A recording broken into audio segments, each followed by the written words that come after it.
Earlier this year, the Political Parties and Organizations Act 2005 was amended to include provisions that, once signed into law, would bar political parties that would not join the Interparty Organisation for Dialogue IPOD from accessing government funding. The National Unity Platform NUP had initially refused to join the organization, citing its intention to self-fund the party. However, the NUP later expressed a willingness to become part of the umbrella organization and was asked to submit a formal written request to confirm its membership. I wish to state for the record that the National Unity Platform has not been stopped from joining IPOD.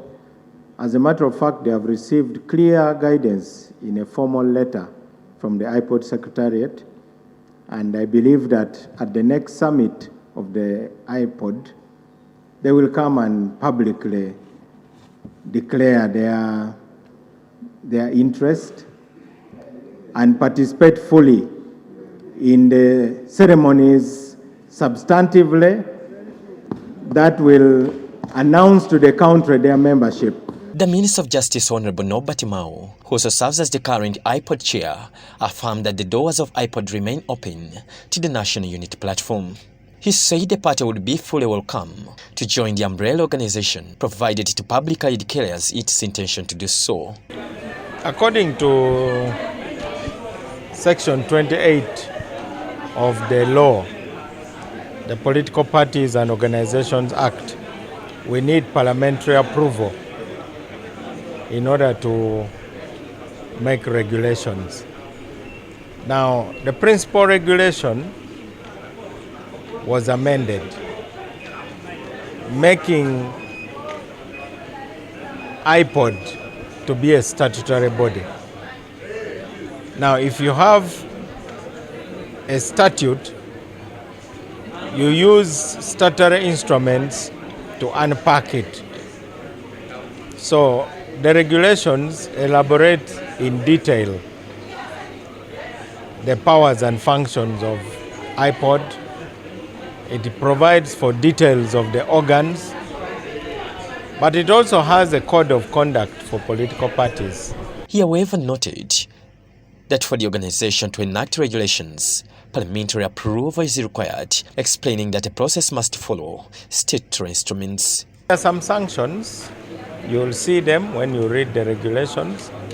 These sanctions are mainly about those who don't participate in IPOD.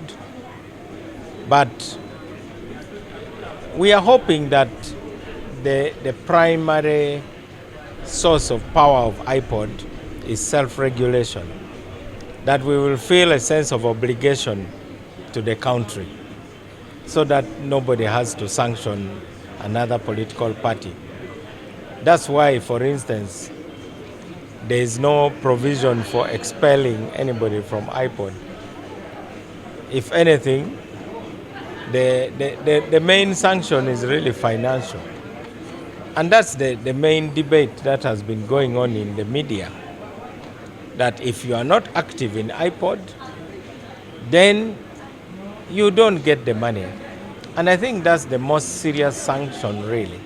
He added that the sanctions are imposed if a political party fails to participate, expressing hope that self-regulation will help prevent any inter-party inconveniences. Atayagala era mwabawulira nga bagamba to hell with IPOD money.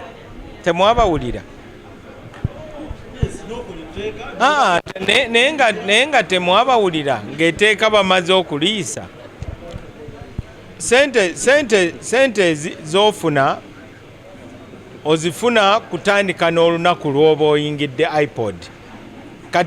Kati South Sudan teyinza kubanja sente za UNICEF ez'emyaka gy'ensanvu kubanga teyali member wa United Nations.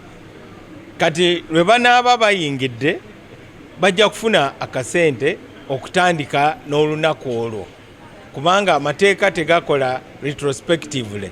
Ekyo naawe okimanyi bulungi. IPOD, Interparty Organisation for Dialogue, is a platform for political parties in Uganda to engage in dialogue and work together on issues of democracy and governance. The organization includes all parties with parliamentary representation. Its purpose is to promote inclusive democracy and has been instrumental in facilitating discussions on issues like political party funding, as seen in the recent bill that links this funding to IPOD membership.